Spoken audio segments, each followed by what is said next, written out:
right, I asked you all to respond to the question of who are some of the great American writers. I asked you to write down 3 to 5 names. And I asked this of every class I ever teach. I've been doing it for 20-something years, and I almost always get the pretty much the same list of writers. So I want to talk about how we, as scholars or just even as students and readers, come up with a list of great American writers. And the term for that list of great American writers, or for an authoritative list of anything, is canon. C-A-N-O-N. Now the canon you're most familiar with, most of you, not all of you, those of you who go to church, is the Bible. And if I asked you how many books are in the Bible, if you were in class, most of you wouldn't know. There would be one student perhaps who raised his or her hand and said 66, which is the correct answer. And those 66 books are divided into 2 parts, of course, the Old Testament and the New Testament. Well, who came up with that list of 66 books? Well, it actually goes back to Jerome, or St. Jerome later, who translated from the Latin a number of individual books that he then put together into the Bible that's called the Vulgate, or the Latin Vulgate Bible. And that was approved over years by different councils and finally really codified and made canonical forever in the 17th century at a council. And they're the books of the Bible that you're most familiar with. That's the version of the Bible that you know, those 66 books. The Old Testament, we don't really know who wrote all the books. Authorship is uncertain for some of them. We do believe that Moses wrote the first 5 books of the Bible. And the New Testament, we know much more because of the names of the Gospels. We know much more certainly who wrote those books. But how did they come up with those 66 books? Well, there were a lot of candidates. There weren't just 66 books. And there were various versions of those books. You can read different versions of the familiar Bible stories in what's called the Gnostic version of the Bible. And the Gnostic version of the Bible, for example, which is similar but in crucial ways very different than the one published in the Bible, Judas is a hero. He's like Snape with Harry Potter. Dumbledore asks him, his most faithful servant, to kill him because he knows no one else will do that. And in the Gnostic version of the Bible, Judas is given that honor, being the one who betrays Christ, because none of the other disciples would have done it, even Christ asked him, Jesus would do anything. So he comes off as a hero in that version, but that's not the version you read in the Bible. There are also books that were completely left out. There's a book called, for example, the Book of Mary. And apparently people wanted to know, what was Jesus like when he was a child? Because there's nothing in the Bible. He's born, and then he's 12, arguing with the rabbis at the temple, and then he's 30. Big gaps in Jesus' life story. So people wanted to know, well, what was he like as a child? And somebody wrote a book. Jesus was playing with some kids, and it had rained, there was mud, and they were all making mud pies, things that look like pancakes or mountains or hills or whatever. Jesus picks up some mud, and he has the fingers of Rodin.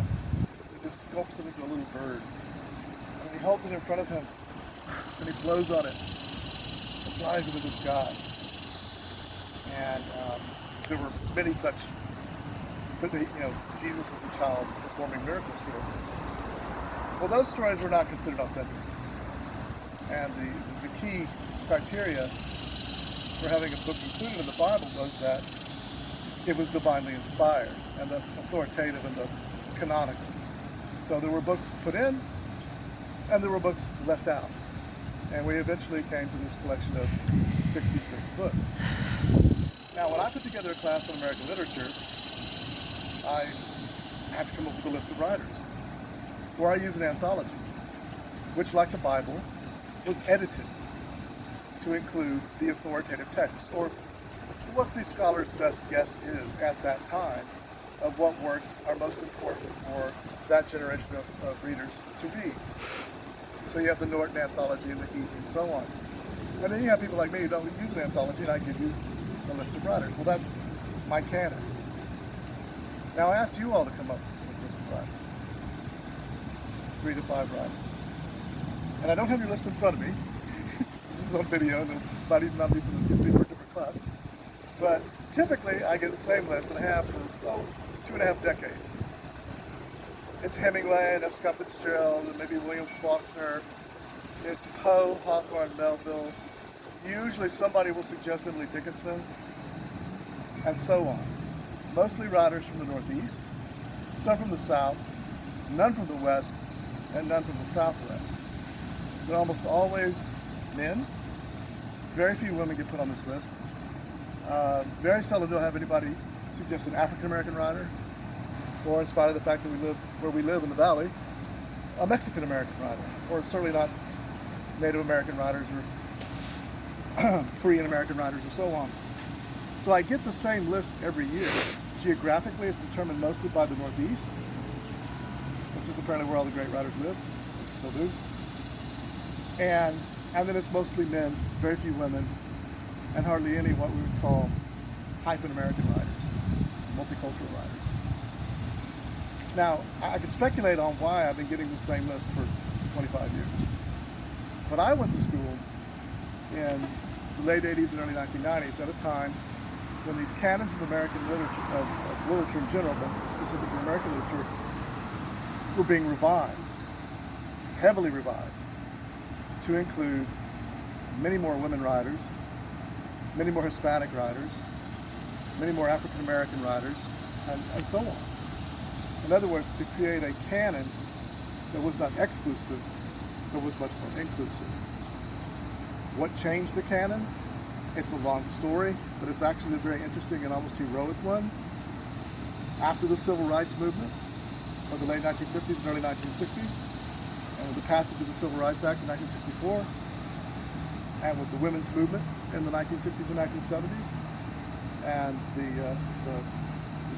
Chavez and the Chicanos on the march, asking for equality as well,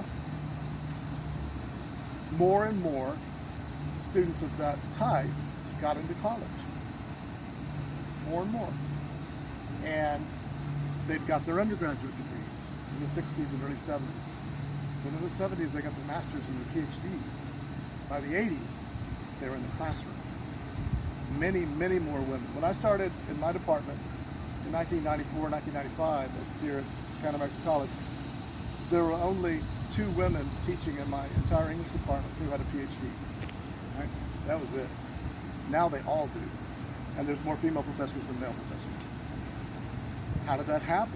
More and more of women, and African Americans, Mexican Americans, and so on, got the PhDs. And guess what? They were interested in people who were like them, who wrote. And so they began to find these old texts that had been written by women, by African American writers, by Mexican American writers, and use them in the classroom. Edit anthologies that included more and more of those writers.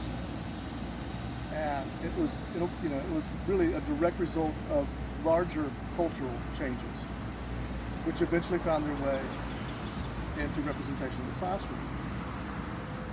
Today, when you look at an anthology, and I gave you a sample table of contents page from the Heath anthology, that's what you'll see. The Heath actually includes more women writers than men. A vast difference from anthologies of the 40s, 50s, 60s, and 70s, and even the 80s, when I was an undergraduate. We read very few works by women writers, for example.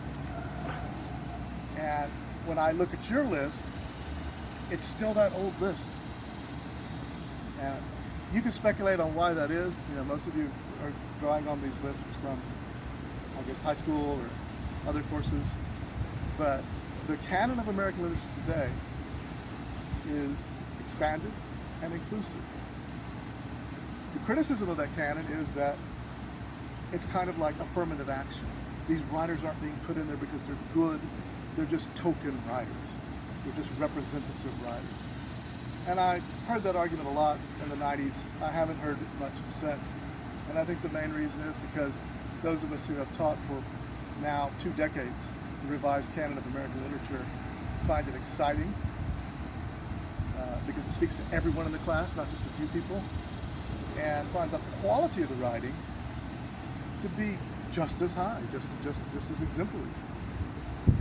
And so it's been a major shift since I've been a student of literature. This has been a major shift, and in my opinion, it's been off with a good, and I hope you'll agree. Thanks.